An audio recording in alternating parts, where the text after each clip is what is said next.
चलिएगा, तो अब क्या बात हो रही थी कि यहां तक हमने बात कर ली है 2 पॉइंट्स, एक मनसबदारी प्रथा और दूसरी क्या है, आईने दहसाला या दहसाला प्रथा।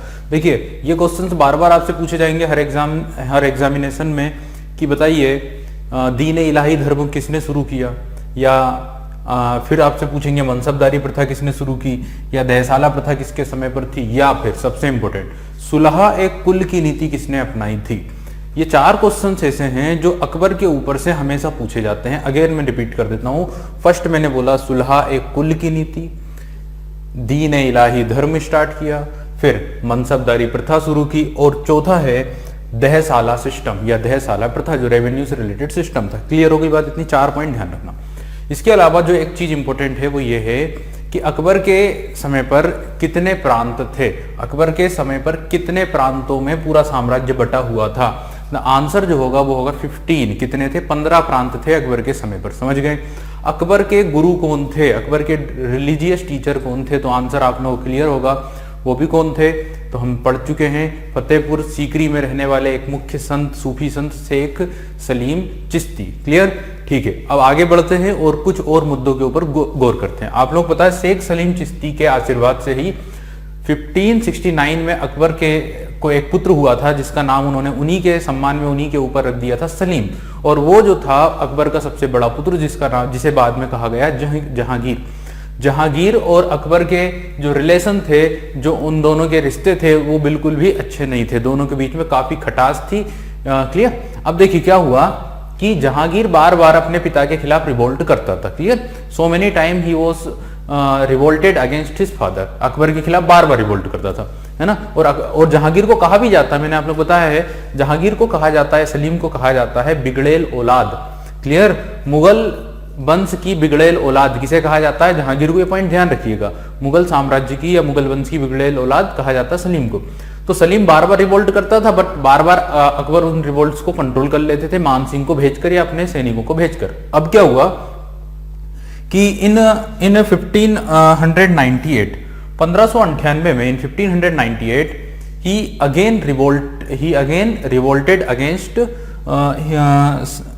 Salim again revolted. तो 1592 में सलीम ने एक बार और क्या कर दिया, अकबर के खिलाफ रिवोल्ट कर दिया। क्लियर? इन 1598 ही अगेन रिवोल्ट। क्लियर? पुनः इसने विद्रोह कर दिया और इस समय उसने डिक्लेयर कर दिया अपने आप को, he declare himself as an independent ruler, he declare himself as an independent ruler of Allahabad. Clear? उसने अपने आप को इलाहाबाद का या इलाहाबाद का एक स्वतंत्र शासक के रूप में क्या कर दिया है, डिक्लेयर कर दिया है। Declare himself as an independent ruler of Allahabad. Then Akbar send his armed general Man Singh to control that revolt. तो मान सिंह को भेजा गया, मान सिंह ने रिवोल्ट को कंट्रोल कर लिया, सारी चीजें ठीक ठाक हो गई। क्लियर?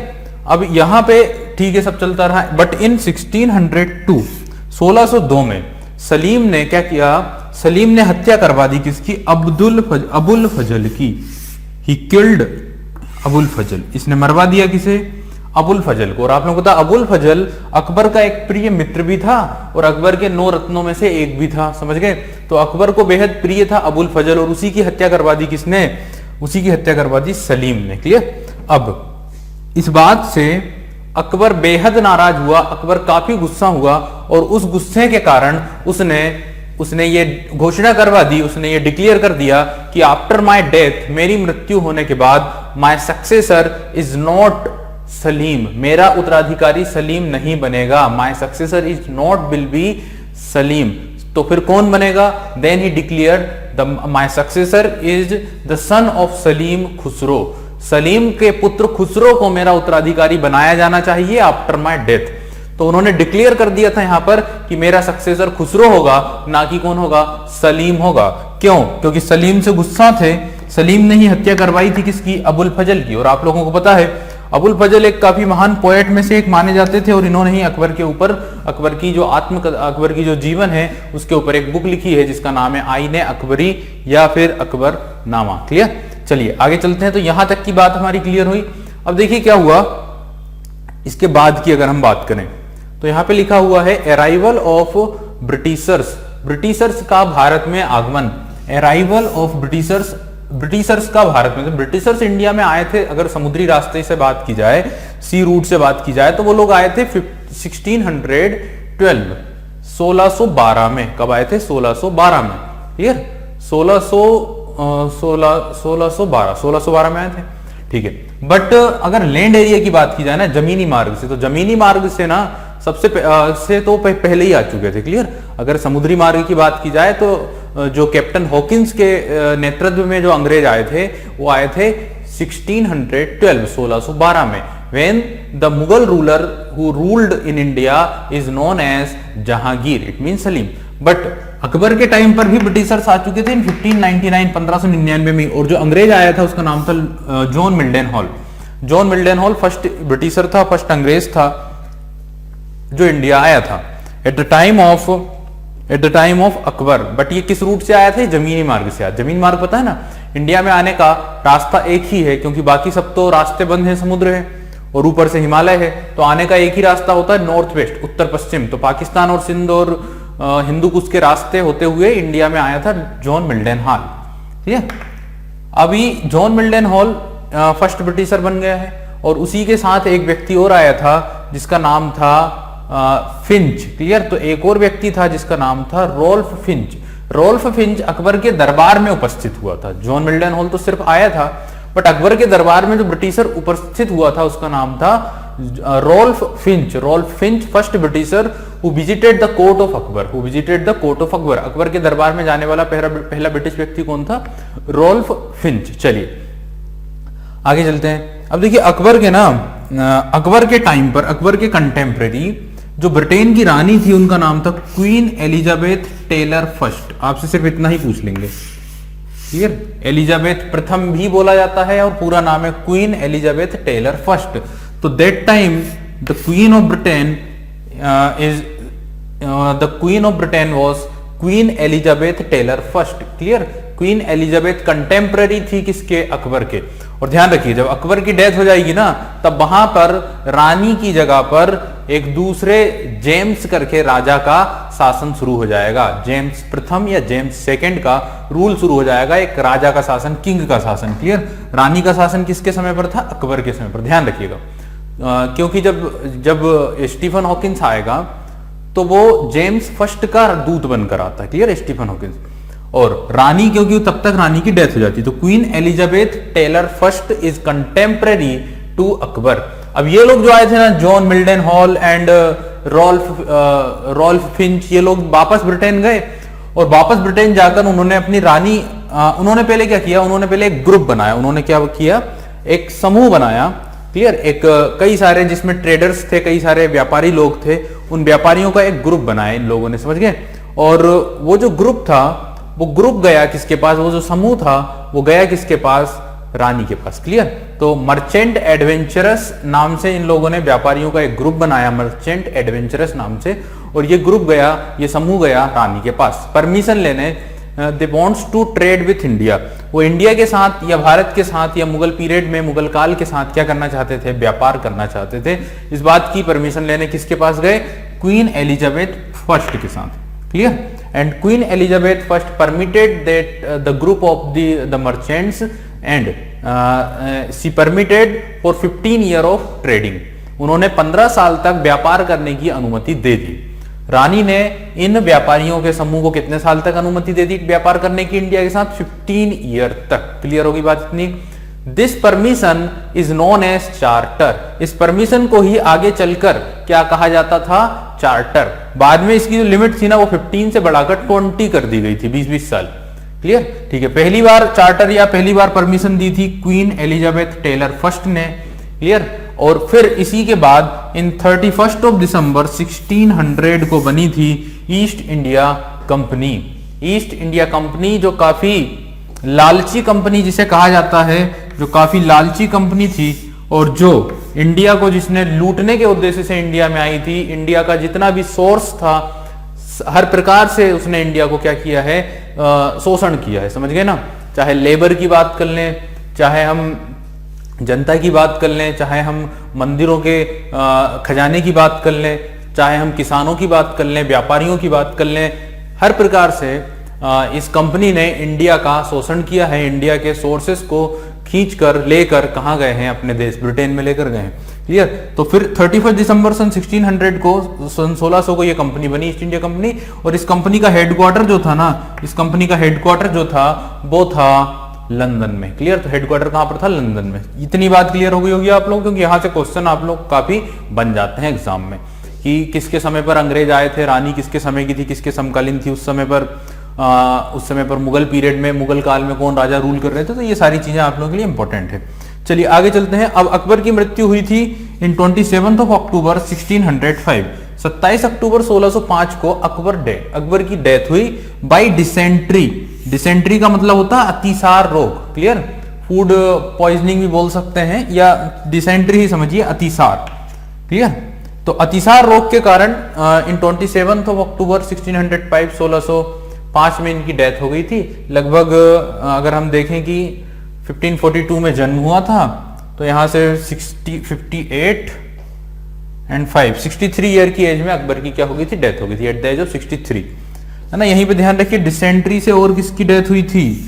डिसेंट्री से और डेथ हुई थी गौतम बुद्ध की भी। गौतम बुद्ध को भी हमने डिस्कस किया, और आप लोग पता है, मैंने बताया आप लोगों को, गौतम बुद्ध की जो डेथ हुई थी वो डिसेंट्री के कारण या अतिसार के कारण ही हुई थी, ड्यू टू क्योंकि उनकी एज काफी ज्यादा हो चुकी थी, और उन्हें चुंद लोहार नामक एक उनके शिष्य ने खाने में पोर्क परोसा था। Pork means the meat of pig. Pig का मीट परोसा था, that is known as pork. और उसी के कारण, उनकी एज ज्यादा होने के कारण वो उसे डाइजेस्ट नहीं कर पाए, that's why he is affected by dysentery, और उसी कारण उनकी बाद में डेथ हो गई थी। क्लियर।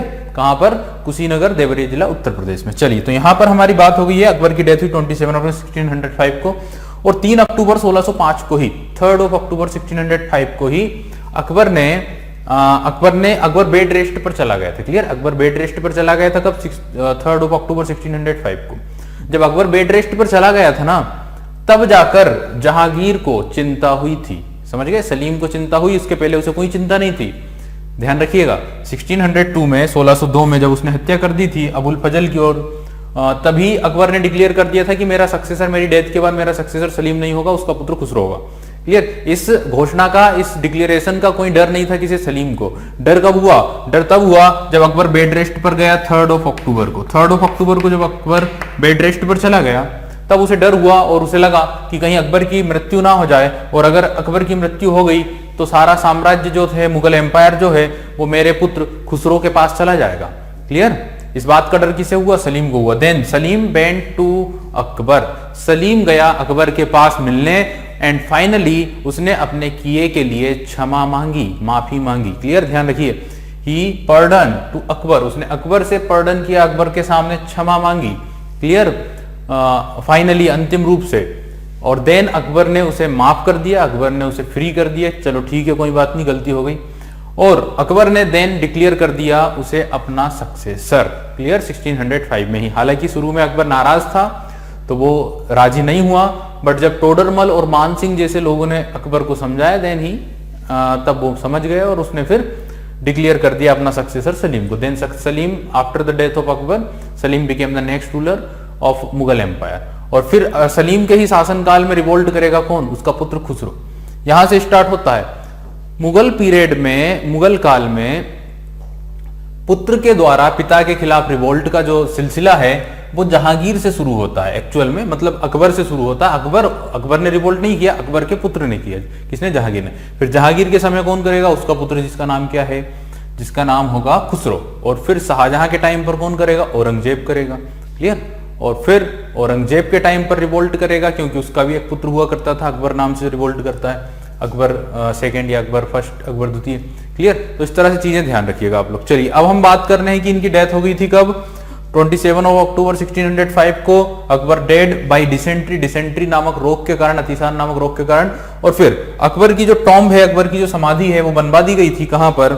आगरा के ही पास सिकंदरा नामक स्थान पर। तो अगर हम बात करें टॉम्ब ऑफ अकबर,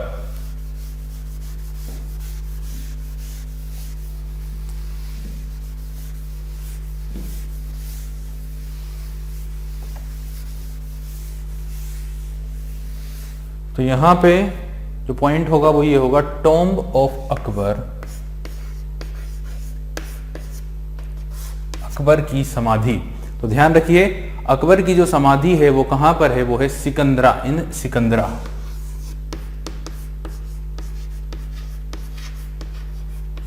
जो दिल्ली के, जो आगरा के पास ही है, clear, near to Agra, Sikandra. Sikandra में अकबर की समाधि है, ये बात ध्यान रखना आप लोग, क्लियर। और अकबर की अगर बायोग्राफी की बात की जाए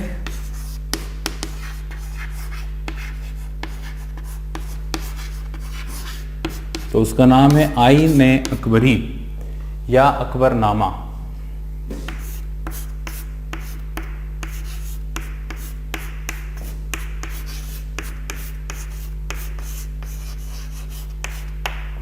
आईने अकबरी या फिर अकबरनामा।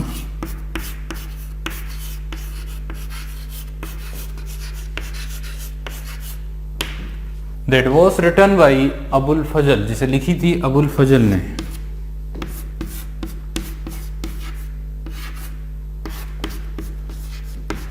जिसकी 1602 में हत्या करवाई थी किसने? शहजादे सलीम ने, क्लियर, ठीक है। अब यहाँ पे सारे पॉइंट्स क्लियर हो गए होंगे आप लोगों को। देखिए जो आईने अकबरी है या जो अकबरनामा है, इसके 3 पार्ट हैं। ये 3 पार्ट में लिखी गई थी। ये क्वेश्चन आप लोगों से एसएससी में पूछा गया है कि आईने अकबरी कितने पार्ट में लिखी गई थी या उसके कितने पार्ट थे, तो ध्यान रखिएगा, इट कंसिस्ट ऑफ 3 पार्ट्स। 3 भागों में अकबर के जीवन का जो इतिहास है वो लिखा गया है। किस बुक में? जिसका नाम है आईने अकबरी। तो ध्यान रखना है आप लोगों को कि ये 3 पार्ट में लिखी गई बुक है, समझ गए? It consist 3 part. इस बुक को लिखने में अबुल फजल ने 7 ईयर का टाइम लिया था। 7 साल में इस बुक को लिखा गया था। यह पॉइंट भी आपसे पूछा जा सकता है एग्जामिनेशंस में। चलिए अब यहाँ पे अगर बात की जाए ना अकबर के बारे में, जो मैंने बताया कि उसकी जो समाधि है वो कहाँ पर है, तो इस तरह से। अब देखिए यहाँ पे क्या हुआ ना कि ड्यूरिंग 1680, 1680 में, कब की बात है? 1680 की बात है, 1680 की। अकबर की जो समाधि सिकंदरा में थी उस पर अटैक कर दिया था जाटों ने। अकबर के मकबरे पर किसने अटैक कर दिया था? जाटों ने। और जाटों ने अटैक करके उसकी समाधि को काफी नुकसान पहुंचाया। समाधि को उन्होंने तहस नहस कर दिया।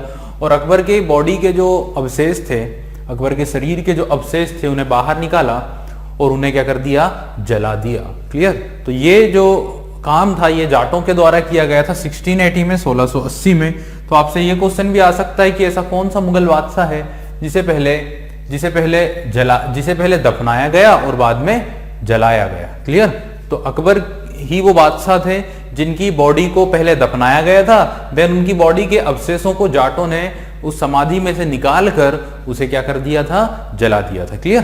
तो ये काम किया था 1680 में। ऐसा क्वेश्चन आपसे ऐसा पूछा जाएगा कि ऐसा कौन सा मुगल बादशाह जिसे पहले दफनाया गया बाद में जलाया गया। क्लियर? तो ध्यान रखिएगा। तो ये एक पॉइंट और भी है, तो ये पॉइंट भी ध्यान में रखना है आप लोगों को। यहाँ पे मैंने आप लोगों को ये पॉइंट भी क्लियर करा दिया। चलिए आगे चलते हैं। और अब यहाँ पे ना एक जो क्वेश्चन है, सबसे महत्वपूर्ण क्वेश्चन, वो आता है अकबर के दरबार के 9 जेम्स के ऊपर से, 9 रत्नों के ऊपर से। तो उसे और कवर कर लेते हैं, उसे और कंप्लीट कर लेते हैं। 9 James of Akbar, Akbar's period, Akbar के रूलिंग टाइम पर अकबर के दरबार में रहने वाले 9 रत्न। और ध्यान रखिए Akbar was the second ruler जिसके दरबार में 9 रत्न रहा करते थे। Clear? Akbar was the second Indian ruler who maintain 9 James in his court. क्योंकि पहले भी एक रूलर थे जिनके दरबार में 9 रत्न रह चुके थे। और आप लोगों को पता होना चाहिए कि who was the first Indian ruler who maintain 9 James in his court. और आप लोगों को बड़े अच्छे से पता होगा क्योंकि हमने ये टॉपिक पढ़ा हुआ है। क्लियर? तो आंसर होगा Chandragupta second. Chandragupta second Vikramaditya first Indian ruler थे जिनके दरबार में 9 रत्न रहा करते थे। और उनके नाम भी आप लोगों को बड़े अच्छे से क्लियर होंगे क्योंकि उनमें एक सबसे महान व्यक्ति हुआ करते थे कालिदास, पोएट्स में। हालांकि कई साइंटिस्ट या फिर एस्ट्रोलॉजर्स वगैरह भी, खगोल शास्त्री वगैरह भी थे, समझ गए? जैसे बराह मिहिर है ना, इस तरह से काफी महान लोग भी उनके दरबार में रहा करते थे। विष्णुगुप्त थे। क्लियर? तो इस तरह से मैंने वहां पे नाम आप लोगों को लिखा है। देखिएगा अब यहाँ पर इनके दरबार के जो 9 रत्न हैं उनकी बात करें तो अकबर के दरबार के 9 James, Akbar's court 9 James, Akbar के दरबार के 9 जेम्स या 9 ज्वेल्स। चलिएगा नवरत्नों की बात कर लेते हैं फाइनली, क्योंकि यहां से क्वेश्चन पूछ लेता है। फर्स्ट नाम जो होगा वो होगा बीरबल का। जिस तरह अकबर के दरबार में बीरबल थे, उसी प्रकार आपसे पूछा जाएगा कि कृष्णदेव राय के दरबार में कौन थे। तो हमने कृष्णदेव राय नामक टॉपिक पढ़ा होगा जब हम डिस्कस कर रहे थे साउथ इंडिया का एक empire that is known as Vijayanagara empire. और विजयनगर एम्पायर में ही सबसे महान शासक हुए थे जिन्होंने रूल किया था 1509 से 1529 1529 तक, जिनका नाम था कृष्णदेव राय। और वो शासक थे तुलुब वंश के। किस वंश के? तुलुब वंश के। 4 वंश ने शासन किया वहां पर। और उनके एक काफी विश्वसनीय मंत्री हुआ करते थे जिनका नाम था तेनाली राम। क्लियर? तो कृष्णदेव राय के ही दरबार में रहा करते थे तेनाली राम, जिस तरह अकबर के दरबार में थे बीरबल। क्लियर? बीरबल का ही नाम ओरिजिनल नाम था महेश दास। ये एक हिंदू था और इसी ने एकमात्र हिंदू जिसने अडॉप्ट किया था, अपना लिया था कौन सा धर्म? Din Ilahi. Clear? Only Hindu who adopt the religion of Din Ilahi. Next point, second person थे तानसेन। और तानसेन एक म्यूजिशियन थे, अकबर के ही दरबार में एक म्यूजिशियन थे तानसेन। तानसेन का ओरिजिनल नाम था रामतनु पांडे। और कई बार एग्जामिनेशन में क्वेश्चन पूछा गया तानसेन का वास्तविक नाम, तो ध्यान रखिए रामतनु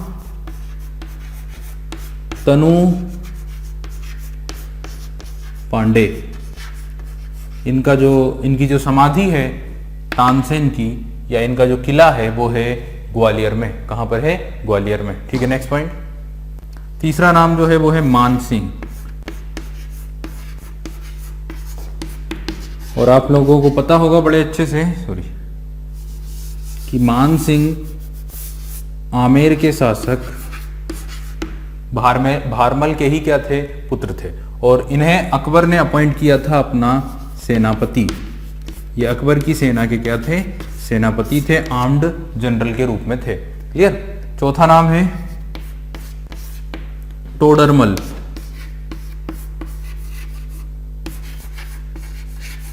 क्या नाम होगा? टोडरमल। और टोडरमल की बात की जाए तो ये एक प्रकार से फाइनेंस मिनिस्टर थे, ये फाइनेंस मिनिस्टर थे अकबर के, धन मंत्री भी बोला जा सकता है। इन्होंने ही जो सिस्टम हमने पढ़ा है दहसाला प्रथा या दहसाला सिस्टम, तो दहसाला प्रथा को इंप्लीमेंट कराया था या दहसाला सिस्टम को ओरिजिनेट किया था किसने? टोडरमल नामक अकबर के मंत्री ने ही। ठीक है, नेक्स्ट, इन्हें उपाधि दी थी राजा की, बात भी ध्यान रखना है। ठीक है, नेक्स्ट है अबुल फजल।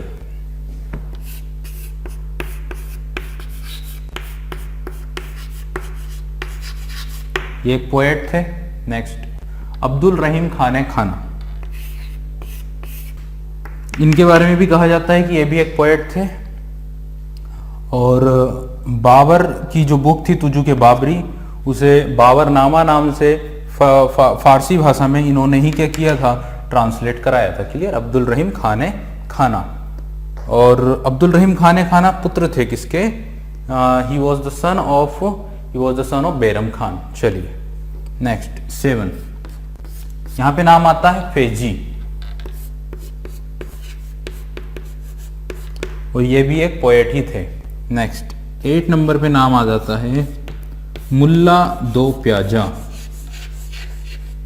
मुल्ला दो प्याजा। क्लियर? मुल्ला दो प्याजा। ठीक है, 8 नंबर तक हो गए हैं। अब 9th नंबर पे जो इनके नेम जेम थे वो थे, उनका नाम था फकीर अजियाउद्दीन। फकीर अजियाउद्दीन।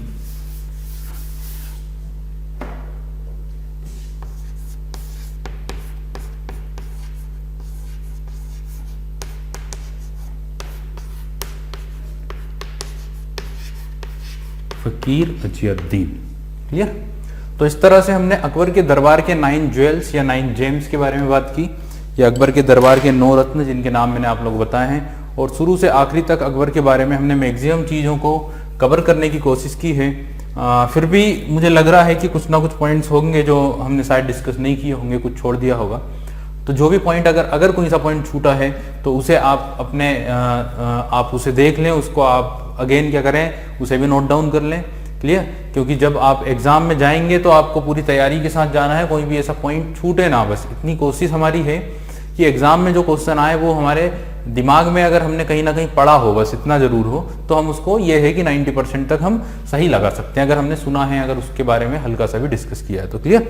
चलिए, तो हमने डिस्कस कर लिया एक महान शासक भारत के जिनका नाम था अकबर, जिन्होंने शासन किया 1656। 14 ऑफ फेब को इनका कोरोनेशन किया था, 14 ऑफ फेब 1556 को से लेकर 27 ऑफ अक्टूबर 1605 1605 को। अब ये एक लंबा शासनकाल था, लगभग 49 ईयर, 49 साल के शासनकाल में इन्होंने मुगल साम्राज्य को काफी ज्यादा फैला दिया, कहा जाता 3 गुना कर दिया, और बेल्ट कई गुना कर दी। ये बंगाल से लेकर, या बोले कि बांग्लादेश से लेकर, उस समय बांग्लादेश था, बांग्लादेश से लेकर अफगानिस्तान तक साम्राज्य इनका विस्तृत था। क्लियर? तो बांग्लादेश से लेकर अफगानिस्तान तक इन्होंने एम्पायर फैलाया, और दक्षिण में भी काफी बड़ा साम्राज्य इन्होंने बना लिया था। अहमदनगर विक्ट्री हमें पता है। क्लियर? और नॉर्थ में अगर बात की जाए तो कश्मीर तक का पूरा एम्पायर इन्हीं के नियंत्रण में ही था। तो काफी बड़ा एम्पायर इन्होंने दिया था जहांगीर को।